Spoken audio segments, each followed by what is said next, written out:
Good morning guys. आज हम लोग पढ़ेंगे प्लेग के बारे में, एक और कम्युनिकेबल डिजीज़ के बारे में। ठीक है, तो प्लेग एक्चुअली में होती क्या है, ठीक है, इसके बारे में हम लोग पढ़ेंगे। किससे होती है, इसका ट्रांसमिशन मोड क्या है, इसका इंक्यूबेशन पीरियड क्या होती है, इसकी साइन और सिम्टम्स क्या होती हैं, फिर ट्रीटमेंट क्या होता है, ये सारी चीज़ों के बारे में हम लोग आज पढ़ेंगे। तो प्लेग एक बैक्टीरियल डिजीज़ है। ठीक है, प्लेग जो है कम्युनिकेबल ये भी एक कम्युनिकेबल डिजीज़ है। ठीक है, कम्युनिकेबल डिजीज़ है और ये एक बैक्टीरियल डिजीज़ है। ठीक है, ये वायरल नहीं है, बैक्टीरियल डिजीज़ है। तो प्लेग जो है बैक्टीरियल डिजीज़ है, होती किसी है अर्सेनिया पेस्टिस से। ठीक है, याद रखना, अर्सेनिया पेस्टिस से होती है। Usually transmitted by bites of rodents. ये रोटेंट्स वगैरह के या फिर फ्लाइज वगैरह जो भी होते हैं उनके काटने से होती है, क्योंकि ये एक वेक्टर की तरह काम करता है। ठीक है, करेक्टराइज बाई, इसमें फीवर होती है। ठीक है, लिम्फ एडेनोपैथी हो जाती है, लिम्फ स्वेलिंग इन्फेक्शन वगैरह हो जाती है, प्रोट्रेशन हो जाती है। ठीक है, इसमें स्वेलिंग हो जाती है, लिम्फ मलाई से थकान वगैरह होती है, फीवर होती है, लिम्फ पे इन्फेक्शन हो जाती है। इसका होस्ट क्या है, अभी हम लोगों ने देखा अर्सेनिया पेस्टिस है। मोड ऑफ ट्रांसमिशन, तो ये एक बैक्टीरियल डिजीज है, तो ये इसका ट्रांसमिशन तो होगा ही होगा। तो ये infected by direct contact with tissue of infected animal, ये एनिमल से भी हो सकता है। ठीक है, डायरेक्ट कांटेक्ट, अगर कोई इन्फेक्टेड एनिमल है, मान लेते घर पे हम जो भी एनिमल या फिर रोटेंट्स वगैरह रहते हैं उससे मतलब ये फैलता है। ठीक है, उसके कांटेक्ट में अगर हम आएंगे तो हमें प्लेग हो सकती है। पहले मतलब प्लेग एक बहुत बड़ी बीमारी होती थी, महामारी होती थी, जिसमें चूहे से होता था प्लेग। एक बार फ्रांस में प्लेग बहुत ज़्यादा फैला था, तो उसमें रैट से प्लेग हुआ था। ठीक है, तो ये घर के ही कोई डोमेस्टिक एनिमल टाइप होते हैं ना, चूहा होना, कुत्ते बिल्ली, उनसे ये फैल जाता है काफ़ी ज़्यादा। ये ड्रॉपलेट इन्फेक्शन से भी होता है। अगर ह्यूमन बॉडी है, ह्यूमन बॉडी से एक दूसरे से इन्फेक्टेड होता है, ये ड्रॉपलेट के थ्रू होता है। ठीक है, इंक्यूबेशन पीरियड, इसमें 3 टाइप ऑफ प्लेग होती है, बुबोनिक, निमोनिक और सेप्टिसिमिया। ठीक है, बुबोनिक 2 से 7 दिन तक रहती है, ये भी 2 से 7 दिन तक, और ये 1 से 3 डेज तक इसकी इंक्यूबेशन पीरियड है। सबसे कम इसकी होती है सेप्टिसिमिया की। ठीक है, हम लोग 1 बाई 1 देखेंगे। बुबोनिक में होता है कि अभी हम लोगों ने देखा कि लिम्फ नोड में इन्फेक्शन होगी तो बुबोनिक कहलाएगी। निमोनिक का मतलब समझ में आ रहा है कि ये लंग्स से रिलेटेड है, तो लंग्स में इन्फेक्शन होगी तो उसे हम लोग बोलेंगे निमोनिक। सेप्टिसिमिया का मतलब भी समझ में आता है। सेप्टिसिमिया का मतलब ये होता है कि बैक्टीरियल इन्फेक्शन, जब ब्लड में बैक्टीरियल इन्फेक्शन हो तो उसे हम लोग बोलते हैं सेप्टिसिमिक। ठीक है, डायग्नोस्टिक इवोल्यूशन क्या है, कि हम लोग देख रहे हैं कि लिम्फ में हो रहा है, तो हम लोग क्या कर सकते हैं कि हिस्ट्री लेंगे। लिम्फ में हो रहा है तो लिम्फ नोड का हम लोग असेसमेंट कर सकते हैं। क्या कर सकते हैं, पहला तो हिस्ट्री ले सकते हैं, दूसरा लिम्फ नोड का असेसमेंट कर सकते हैं, क्योंकि ये लिम्फ नोड को भी अफेक्ट कर रहा है। ठीक है, हम लिम्फ नोड का असेसमेंट कर सकते हैं। फिर क्या, न्यूमोनिक हो रहा है, यानी हम लोग लंग्स से रिलेटेड है। बुबोनिक से तो हो गया कि हम हिस्ट्री ले सकते हैं, लिम्फ नोड का असेसमेंट कर सकते हैं। अगर निमोनिक है तो निमोनिक लंग्स को इफेक्ट कर रहा है, तो हम लोग लंग्स के लिए क्या देख सकते हैं, एक्सरे वगैरह देख सकते हैं, या फिर लंग को पाल्पेट करके देख सकते हैं, लंग साउंड सुन के देख सकते हैं। ठीक है, वो सारी चीज़ें हम कर सकते हैं। सेप्टिसिमिया है, ब्लड से रिलेटेड है, तो हम लोग ब्लड टेस्ट करेंगे। ठीक है, इसी तीनों से आप रिलेट करके लिख सकते हो कि डायग्नोस्टिक एवोल्यूशन क्या हुई इसकी।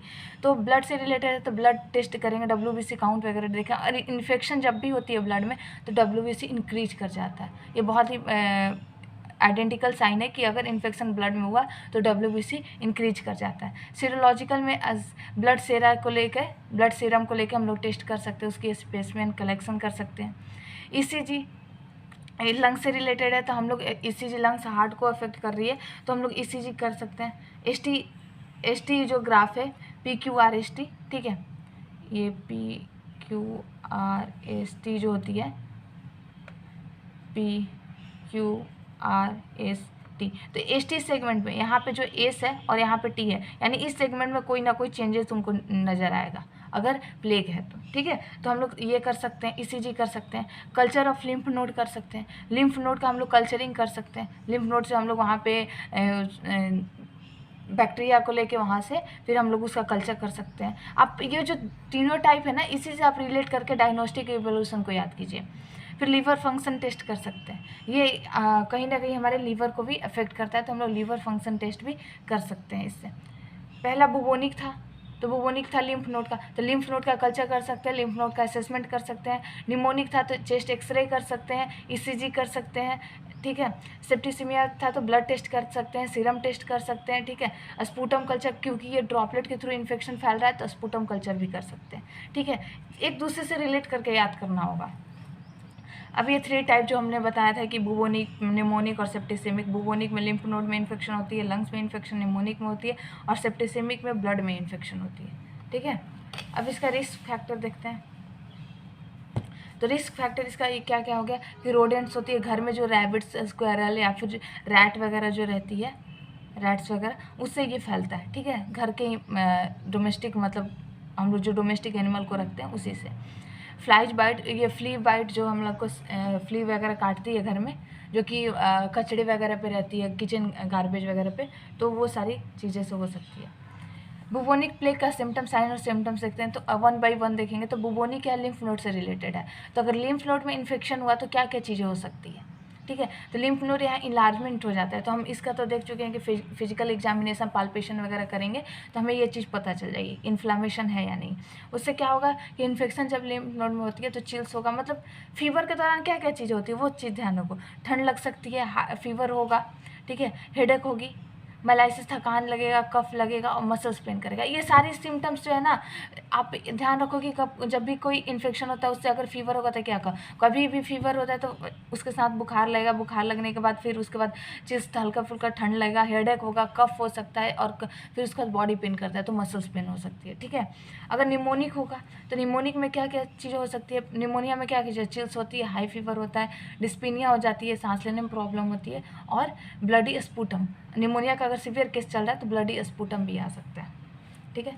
सेप्टिसिमिक में क्या हो सकता है, it is specially dangerous and generally fatal form. क्यों ये डेंजरस होती है, क्योंकि ये पूरे होल बॉडी में सिस्टेमिक सर्कुलेशन में ही हो जाता है, यानी होल बॉडी को ही इफेक्ट करने लगता है। क्योंकि अगर ब्लड में ही इन्फेक्शन हो गया तो वो पूरे होल बॉडी को इफेक्ट करने लगता है, ठीक है, हमारे किडनी, लिवर, ये सबको इफेक्ट करने लगता है। तो सेप्टिसेमिक जो है बहुत ही डेंजरस और फैटल होता है। Infecting organism blood serum stream को इन्फेक्ट करता है। इसमें एब्डोमिनल पेन होगा, फीवर होगा, यूरिन स्कैन बहुत कम यूरिन आएंगे, डेलीरियम स्टेट हो जाएगा, पेन, इंगुलर रीजन में पेन होने लगेगा, डायरिया, वोमिटिंग, नोजिया, हेमरेज, टेक्स, ये थोड़ी याद कर लीजिएगा क्योंकि ये कोई थोड़ी रिलेट कर पाना मुश्किल है, क्योंकि ये होल बॉडी की बात है, ठीक है। अब इसके ट्रीटमेंट क्या है, ये बैक्टीरियल डिजीज है, एंटीबायोटिक लेंगे, स्ट्रेप्टोमाइसिन ले सकते हैं, टेट्रासाइलिन ले सकते हैं। इफ़ नीडेड एडमिनिस्टर्ड O2, अगर निमोनिक है और डिस्पीनिया जैसे केस हो रहा है तो हमें O2 भी लेना पड़ सकता है, बाहर से ऑक्सीजन थेरेपी भी चल सकती है, ठीक है। अगर ज़रूरत पड़े तो हमें IV फ्लूइड, हम लोगों ने देखा कि अगर सेप्टिसेमिक है तो उसमें डायरिया वगैरह का भी केस हो रहा है, वोमिटिंग का भी केस हो रहा है, तो उसमें IV फ्लूइड भी ज़रूरत पड़ सकता है। प्रिवेंशन क्या ले सकते हैं, वैक्सीनेशन, प्लेग की वैक्सीन होती है, ठीक है, 2 डोज लेनी होती है, 2 डोज होता है वैक्सीनेशन प्लेग का। 0.5 एंड 1 ml सबक्यूटेनियस लेनी पड़ती है, ठीक है, ये सबक्यूटेनियस दी जाती है 7 to 14 डेज के इंटरवल पे, 7 से 14 दिन के, यानी 1 हफ्ते से 2 हफ्ते के इंटरवल पे हमें दोनों डोज लेनी होती है, सबक्यूटेनियस लेनी होती है और 0.5 से 1 ml, ठीक है। याद कीजिए, ये वैक्सीनेशन का 2 डोज होता है, 0 से 1 ml लेनी रहती है, सबक्यूटेनियस लेनी होती है और 1 से 2 हफ्ते का अंतराल करके, ठीक है। मेंटेन गुड पर्सनल हाइजीन, इसमें हाइजीन को मेंटेन करना बहुत ज़रूरी है क्योंकि ये कम्युनिकेबल डिजीज़ है। कम्युनिकेबल डिजीज़ है तो आपको ध्यान रखना है कि हाइजीन मेंटेन करना बहुत ही ज़रूरी है।